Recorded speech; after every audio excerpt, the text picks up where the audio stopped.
Alhamdulillahi Rabbil Alamin. Wabihi nasta'in ala umuri dunia wad din. Asyhadu an la ilaha illallah wahdahu la syarika lah, wa asyhadu anna Muhammadan abduhu wa rasuluhul karim. Allahumma salli wa sallim ala nabiyyina al-Mustafa Muhammadin wa ala alihi wa ashabihi ajma'in. Amma ba'd. Rabbi shrah li sadri wa yassir li amri wa hlul 'uqdatam min lisani yafqahu qawli. Segala puji bagi Allah, kemudian salawat dan salam pada Rasulullah, pada keluarga dan seluruh sahabat-sahabatnya. Ya Allah, muliakan bapa-bapa dan ibu-ibu jamaah salat maghrib dan isya yang telah berhadir karena Allah. Semoga Allah membalas dengan pahala yang berlimpah insyaAllah. Bapak Ibu yang Allah muliakan, kita masih membahas tentang fadilah bertaubat. Di pertemuan yang lalu kita sudah bahas tentang orang-orang yang bertaubat menjadi sebab diampunkan segala kesalahan dan dosa-dosanya. Jadi satu-satunya jalan untuk mendapatkan ampunan dari seluruh dosa adalah taubatan nasuha. Dan juga kita sudah jelaskan di antara kemuliaan dan kasih sayang Allah, bahkan Allah ampunkan semua orang yang mengulang-ulang dosanya selama dia meyakini bahwa Allah lah Tuhannya dan Muhammad nabinya. Artinya dia seorang mukmin, berulang-ulang dosa dia lakukan, maka kasih sayang Allah telah menyebutkan bahwa dia tetap diampunkan dosanya. Namun sekali lagi, seperti yang kita sebutkan, bahwa ini bukan kabar gembira, karena orang-orang yang melakukan israr, yaitu mengulang-ulang dosa, walaupun Allah dengan kebesarannya, dan Allah ingin beritahu kita bahwa Allah Maha Pengampun, Allah Tawwab, Allah Maha menerima taubat. Jadi sebenarnya Allah bukan ingin memberitahu silahkan bermaksiat berulang-ulang, bukan. Allah ingin kasih tahu dirinya adalah Maha Pengampun, Maha penerima taubat. Jadi kenalilah Allah di tingkat kasih sayangnya itu. Namun sekali lagi, itu bukan kabar gembira untuk mereka yang mengulang-ulang maksiat, karena kita tidak tahu bahwa kita itu akan mati sedang melakukan maksiatnya atau sedang taubat. Jadi yang mengulang-ulang maksiat, masa muda pernah terjerumus ke dalam zina atau tontonan-tontonan zina, lalu kemudian sampai sekarang sesekali dia masih mengulang, lalu dia istighfar, dan istighfarnya bertahan sampai setahun 2 tahun, lalu terulang lagi, Allah tetap ampunkan. Yang jadi masalah, kita tidak tahu apakah kita mati dalam keadaan sedang bertaubat atau mati dalam keadaan sedang bermaksiat. Itu resiko bagi yang mengulang-ulang maksiat.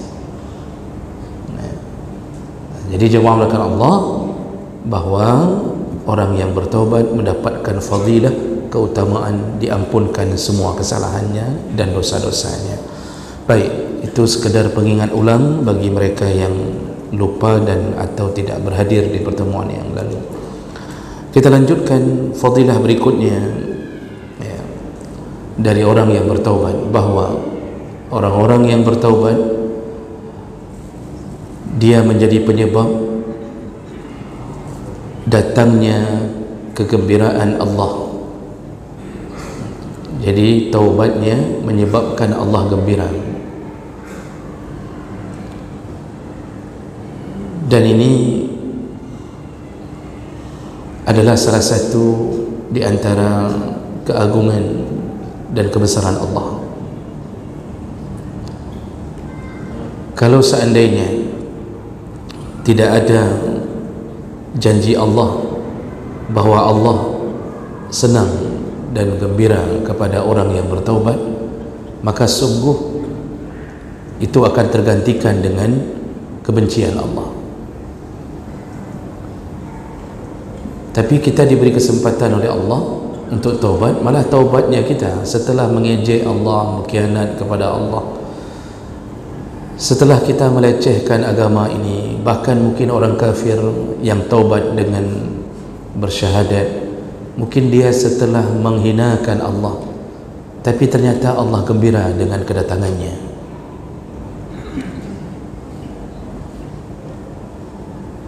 Nabi Adam dan Siti Hawa alaihi wassalam, itu penyebab mereka dikeluarkan dari surga, Bapak Ibu, itu cuma dengan satu dosa. Renungkan baik-baik bahawa Nabi Adam dan Siti Hawa itu dikeluarkan dari surga hanya dengan satu dosa. Dosanya pun bukan berzina, bukan dosa-dosa yang sifatnya dalam syariat hari ini dikenal sebagai dosa yang berbentuk kezaliman kepada orang lain, tidak. Hanya karena terjebak dalam sebuah pelanggaran, yaitu memakan sesuatu yang dilarang oleh Allah. Hanya karena itu langsung dikeluarkan dari surga. Kalau itu menjadi penyebab tidak boleh berada di surga, bagaimana kita hari ini yang penuh dengan dosa lalu bermimpi-mimpi masuk surga? Ini kan secara hukum normal tidak mungkin kita bisa masuk surga dengan membawa dosa, puluhan, ratusan dosa. Tak mungkin. Nabi Adam satu dosa tak boleh berada di surga. Kita dengan puluhan dosa tiba-tiba terlalu pede bahawa kita akan menjadi penghuni surga. Nah, ini logikanya begitu. Jadi orang hari ini kadang-kadang menganggap enteng dosa, lalu dia mengatakan kalau Allah ingin masukkan ke surga, ya masuk juga, tenang aja. Oleh karena itu perlulah kita syukuri, ternyata walaupun kita membawa puluhan dosa atau ratusan dosa, namun dengan taubat ternyata itu kembali membuka pintu surga. Kenapa? Allah gembira, Allah senang dengan orang-orang yang kembali kepadanya. Kegembiraan Allah itulah yang membuat pintu surga itu bisa dibuka kembali. Jadi ini Allah gambarkan dalam surat Al-Baqarah, innallaha yuhibbut tawwabin wa yuhibbul mutatahhirin. Allah itu suka, Allah senang kepada siapa? At-tawwabin, orang-orang yang bertaubat. Juga Allah senang kepada orang-orang yang mensucikan dirinya. Bapak Ibu yang Allah muliakan, kalau seandainya kita bermasalah dengan manusia, tentu ada perasaan kita merasa tidak enak kalau kita datang lalu kita mohon maaf kepadanya begitu saja. Pasti sudah terbayang, mungkin sebelum dimaafkan kita akan dicacinya lebih dahulu. Mungkin dia akan mengatakan bahawa hatinya tersakiti walaupun dia maafkan, dan bahkan mungkin dia tidak memaafkan. Yang pasti meminta maaf pada manusia itu tidaklah begitu datang disambut dengan gembira, senyuman, tidak. Pasti ada sesuatu, apakah minta ganti rugi dulu, ataukah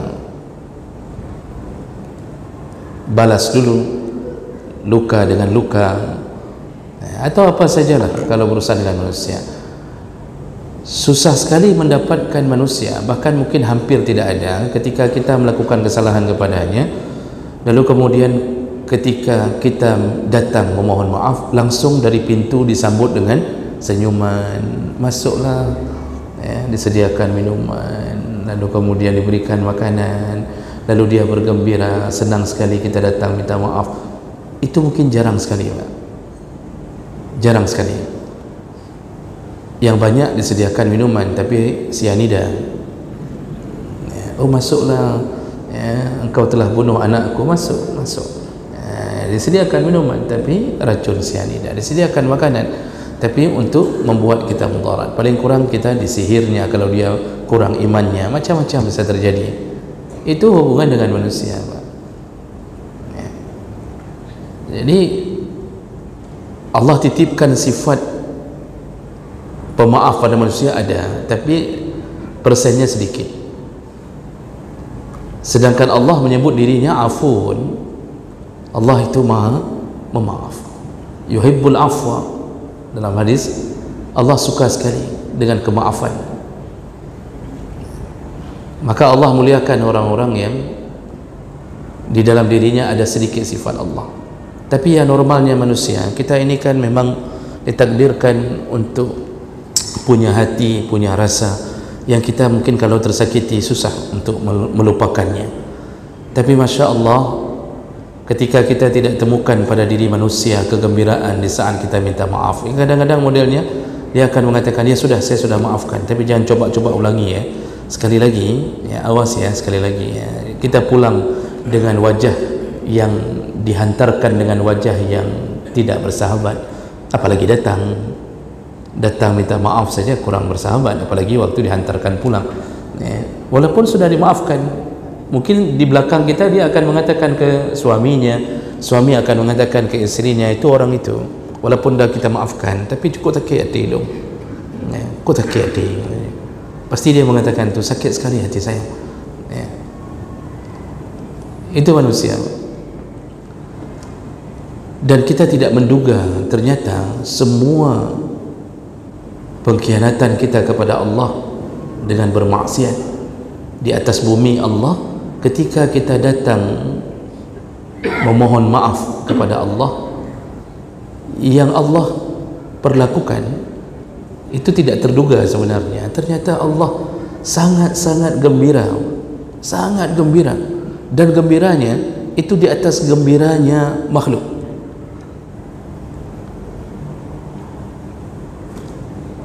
Makanya Nabi SAW itu menggambarkan kegembiraan Allah dengan membuat tamsilan. Jadi tamsilan yang menggambarkan bagaimana gembiranya makhluk ya. Di antara makhluk Allah, gembiranya salah satu anak Adam. Begitulah Nabi ingin menggambarkan tamsilan untuk menggambarkan begitu gembiranya Allah kalau kita bertaubat. Jadi disambut dengan lapang, tangan terbuka, Allah berikan senyum lebar ya, Allah tertawa ya, menyambut hambanya yang suka bermaksiat. Kita anak sendiri saja kalau sudah berapa kali maksiat, lalu ketika dia datang minta maaf, cium lutut, cium kaki, kan itu kan ya, kita kasih maaf, cuma kita akan berikan iming-iming, kita akan berikan ancaman-ancaman setelah itu. Bapak Ibu yang Allah muliakan, dalam hadis gambaran Rasulullah tentang begitu gembiranya Allah menerima orang-orang yang bertaubat disebutkan dalam beberapa hadis ya, dan hampir sama maksudnya. Di antaranya hadis dari riwayat Muslim ya, dari Ishaq bin Abdullah bin Abi Talha ya, dari Anas bin Malik berkata, qala Rasulullah sallallahu alaihi wasallam, Rasulullah berkata, lillahi asyaddu farhan bi taubati 'abdihi hina yatubu ilaihi. Allah itu, kata Nabi, itu sangat gembira, asyaddu farhan. Jadi kalau sudah memakai kalimat asyaddu, itu kalau dalam bahasa Inggris sudah superlatif ya, ini sudah ismu tafdil ya, bahasa Inggrisnya sudah superlatif, itu sudah benar-benar sangat-sangat gembira, gak habis tenang ya. Kapan Allah gembira sekali? Bitaubati abdihi, yaitu dengan taubatnya hambanya, hina yatubu ilaihi, ketika hamba itu bertaubat kepadanya atau kembali kepadanya. Gambarannya, gambaran senangnya Allah yaitu min ahadikum kana ala rahilatihi bi ardi fulan. Jadi tamsilannya seperti seseorang di antara kalian yang sedang berada di tengah-tengah padang pasir. Jadi ardu fulan itu padang pasir yang luas, tidak ada tumbuhan, artinya tidak ada sumber air, dengan panas yang luar biasa. Itu ketika seseorang sedang berada di tengah-tengah padang pasir itu dengan kendaraannya, dan tentunya harapan satu-satunya hidup apa yang dia bawa sebagai perbekalan. Lalu fanfalatat minhu, ketika dia sedang istirahat di satu tempat, lalu tiba-tiba unta atau kuda yang dia kendarai melarikan diri. Ini di tengah padang pasir yang luas itu, dengan tidak ada fasilitas apapun. Kuda yang sedang dia naiki, ketika dia sedang istirahat sebentar, tiba-tiba kuda itu melarikan diri. Wa 'alaiha ta'amuhu wa syarabuhu, sedangkan di atas badan kuda semua perlengkapan untuk hidup si hamba ini, itu semuanya di atas kuda. Makanannya, minumannya, semua di atas kuda. Dan kuda ini lari. Fa'aisa minha, bisa terbayangkan apa yang terjadi. Orang ini kemudian merasa putus asa, ya, karena nggak ada dompetnya di atas kuda, ya, kalau ada dinar dan dirham diletakkan di pelana kuda, ya, semuanya pakaiannya. Jadi yang ada pada dirinya hanya ada pakaian yang melekat pada tubuhnya. Fa'ata syajaratan faztaja'a fi dhilliha qad ya'isa min rahilatihi. Lalu orang ini terduduk di satu pohon yang mungkin tumbuh di tengah padang pasir tadi, terduduk dan dia telah putus asa. Artinya dia yakin kudanya tidak akan kembali, dan kemana mau mencari di tengah padang pasir yang begitu luas, mungkin diterpa dengan debu, ya.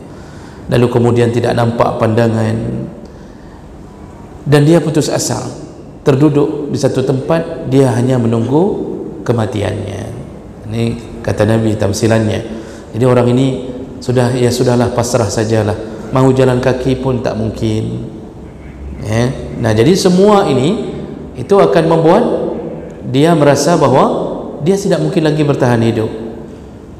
Nah, Bapak Ibu yang Allah muliakan, ketika dalam keadaan putus asanya, mungkin bisa jadi dia sudah merasa kehausan tapi minuman tidak ada, dia merasa kelaparan, makanan tidak ada. Jadi benar-benar hanya menunggu kapan datangnya malaikat maut.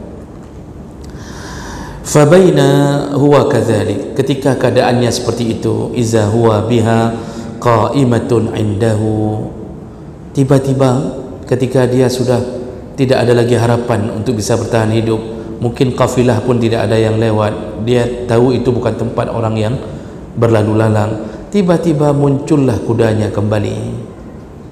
Ya, jadi ternyata kudanya pulang kembali di tengah-tengah keputusasaannya. Fa akhadha bi khitamiha, lalu kemudian dia pegang kembali kudanya, dia tarik tali pelana kudanya.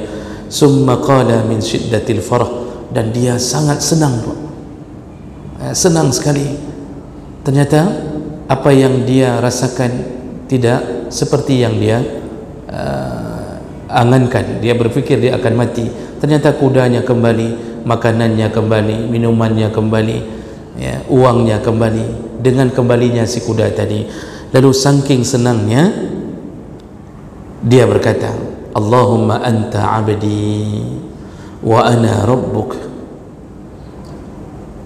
Saking senangnya dia menyebutkan, ya Allah, engkaulah hambaku dan akulah Tuhanmu, ya. Jadi terbalik, orang kalau sudah senang kali kan kadang-kadang Pak nggak terkontrol, ya. Jadi orang itu bisa tidak terkontrol dalam sangat sedih atau sangat senang. Dia ini sangat senang, saking senangnya dia mengucapkan, ya Allah, engkaulah hambaku dan akulah Tuhanmu. Akhta'a min syiddatil farah, ya, dia keliru mengucapkan yang benar karena saking senangnya. Nah, ini tamsilan senangnya hamba. Yang nggak usah jauh-jauh lah, kita nggak usah mikir masalah kuda lari lah ya. Kalau seandainya kita kehilangan dompet, Pak, sederhana saja, kita kehilangan dompet, di dalam dompet itu semua kehidupan kita, STNK di situ, SIM di situ, KTP di situ, kartu di situ ya. Kemudian BPJS di situ ya, kartu Indonesia Sehat di situ, kemudian semua urusan, Pak. Dan kita kehilangan itu adalah seperti kehilangan nyawa kita. Bahkan mungkin foto isteri kedua pun di situ ya. Jadi Masya Allah, semua sebahagian hidup kita itu di dalam dompet. Mungkin kita berfikir, kan sering orang mengatakan bahwa menyopeng gak ada hana pupu, tapi kartunya naik, kau fikir dong katanya. Kalau uang hilang mungkin tak mengapalah, saya bisa cari lagi. Tapi kartu itu Masya Allah, lapor sana, lapor sini, buat sana, buat sini, Masya Allah, melelahkan sekali disuruh foto lagi, disuruh belalakkan mata, disuruh lihat ke kamera, udah mata kita kecil nggak terbelalak-belalak. Itu saja dulu buat KTP pertama susahnya minta ampun. Begitulah keadaan kita. Lalu kita umumkan di grup-grup WA ya, tolong siapa yang menemukan dompet, ciri-cirinya dompetnya sudah koyak-koyak tapi isinya masih bagus. Lalu kemudian ada foto ini, foto perempuan di situ, itu istri saya, dibuat dalam kurungnya ya. Kemudian dia umumkan, dia tunggu sehari, 2 hari, seminggu, tidak ada yang melapor. Tiba-tiba di minggu kedua datanglah orang, diberikanlah dompet itu. Bisa bayangkan rasa senang hati kita. Kita pasti akan mengatakan, tunggu sebentar, jangan pulang dulu ya, ini ada sedikit hadiah untukmu. Jadi dalam dompet itu utuh, rupanya yang temukannya orang jujur, Pak. Salah satu jamaah di Baitur Rahman ya, yang temukannya kalau ditemukan jamaah masjid lain jujur juga kan. Ini karena kebetulan saya di Baitur Rahman, saya bilang begitu. Nah, jadi Masya Allah, uang selesai lengkap, pasti dia suruh tunggu sebentar. Dari ada uang 1 juta di dalamnya, dia akan berikan berapapun yang diminta, saking senangnya. Bahkan dia akan tambah, ini ya, terima kasih banyak, Masya Allah, ini ambil 1 juta ya. Jadi kalau orang jujur biasanya, udah nggak apa-apa Pak, nggak apa-apa, saya ikhlas kok ya. Kata dia, nggak apa-apa, ambil saja, ini saya sedang senang sekali ini, ambil saja, udah nggak apa-apa, saya ikhlas. Akhirnya orang itu berkata, Alhamdulillah, itulah yang kau harapkan.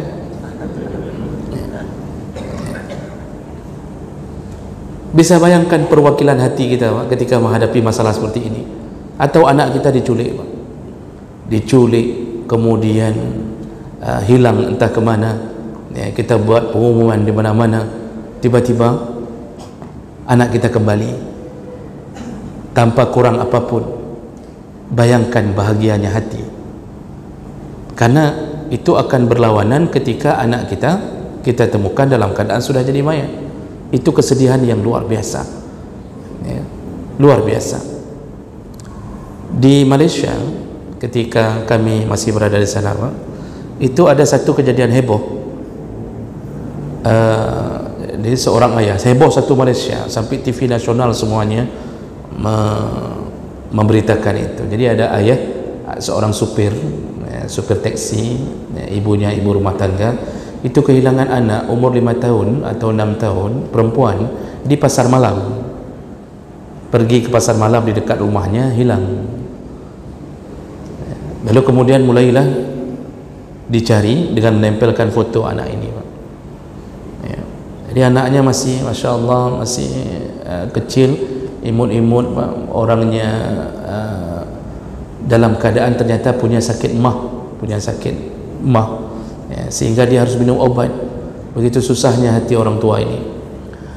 Diumumkan di mana-mana, sampai ke kampus kita pun ditempelkan semua selebaran tentang mencari anak itu. Nama anak itu Nurin. Bapak kalau cek di Google masih ada kisah Nurin yang hilang di Malaysia. Itu sampai beberapa minggu atau sampai bulan, Pak, itu hilang. Akhirnya mulai menemukan titik terang ketika seseorang mencampakkan tas, ada tas koper, ya, itu dicampakkan di salah satu depan emperan toko. Ketika ditemukan tas itu, karena sudah nggak ada orangnya, dibuka, ada satu jenazah anak-anak dalam koper itu. Ketika diperiksa oleh dokter, si ayah dipanggil, apakah ini Nurin, dan tidak mirip lagi, tidak mirip sama sekali. Jadi wajah di internet masih ada, bapak boleh lihat wajahnya itu ketika ditemukan, itu sudah tidak mirip dengan foto yang disebarkan. Ayahnya mengatakan bukan anak saya, ini bukan, ini tidak mungkin, karena giginya pun sudah tidak lagi sesuai dengan gigi di masa hidup begitu. Ayahnya menolak, ini bukan anak saya. Ya, tentu menolaknya dalam keadaan berharap-harap semoga ini bukan anak saya, tapi dia tolaknya. Akhirnya tes DNA, ya, dites DNA, dan ternyata hasil tes bahwa dipastikan anak itu adalah Nurin. Bayangkan, satu Malaysia menangis, Pak. Anak umur 6 tahun ditemukan telanjang dan ada indikasi sudah dilecehkan, itu dibunuh setelah disiksa. Jadi sudah kurus, kerangka wajah berubah. Bagaimana sedihnya seorang ayah dan ibu. Satu Malaysia menangis, ya. Jadi kalau bapak lihat di Google itu masih ada foto-fotonya semua. Itu kami masih di sana, dan Masya Allah, itulah kesedihan. Tapi seandainya ditemukan dalam keadaan selamat, ya, pasti semuanya, pasti orang tuanya sangat gembira. Yang mau kita katakan bahwa Nabi itu ingin menggambarkan kegembiraan makhluk ketika sesuatu yang dicintainya hilang lalu kembali. Nah, itu tamsilannya begitu. Dan apa yang mau Nabi kasih tahu? Begitulah gembiranya Allah kepada orang yang bertaubat, ya. Jadi jangan kira ketika kita taubat Allah itu, ya, akan melakukan uji kompetensi dulu, ya. Kemudian ditanya-tanya dulu apakah serius taubatnya atau tidak, lalu di karantina sebulan. Enggak. Begitu kita serius taubat, Allah terima. Terimanya pun bukan terima dengan acuh tak acuh seperti kita terima maaf orang, tapi terimanya dalam keadaan sangat bergembira, ya, sangat gembira. Makanya orang taubat itu membuat Allah gembira. Otomatis kalau Allah gembira, semua luapan kasih sayangnya kembali mengalir kepada orang yang taubat. Makanya dalam hadis lain disebutkan dari Abi Hurairah radhiyallahu anhu, Rasulullah sallallahu alaihi wasallam berkata, qala Allah azza wa jalla, Allah berkata, ini hadis qudsi, ana inda dhanni abdi bi, aku itu sesuai dengan prasangka hamba kepada aku, wa ana ma'ahu haitsu yazkuruni, aku selalu bersama hamba ketika dia mengingatku. Lalu Nabi menyambung, wallahi, demi Allah, lillahi afrahu bi taubati 'abdihi min ahadikum yajid dalatuhu bil fulat. Lalu Nabi kembali mengatakan, demi Allah, Allah itu sangat gembira ketika salah seorang di antara kalian bertaubat dan kembali kepadanya, sama seperti kalian gembira ketika kehilangan kenderaannya, lalu kenderaan itu kembali kepadanya. Lalu disambung lagi, ya, disambung lagi bahasa Allah, wa man taqarraba ilayya shibran, kata Allah, barang siapa yang mendekat kepadaku sejengkal, taqarrabtu ilaihi zira'an, ya, maka aku akan mendekat kepadanya satu hasta, ya. Lalu kemudian, ya, man taqarrabat ilayya zira'an taqarrabtu ilaihi ba'an, barang siapa yang mendekat kepadaku satu hasta, maka aku akan mendekat kepadanya satu depa. Depa itu dari ujung jari sampai ke pundak, itu ba'an.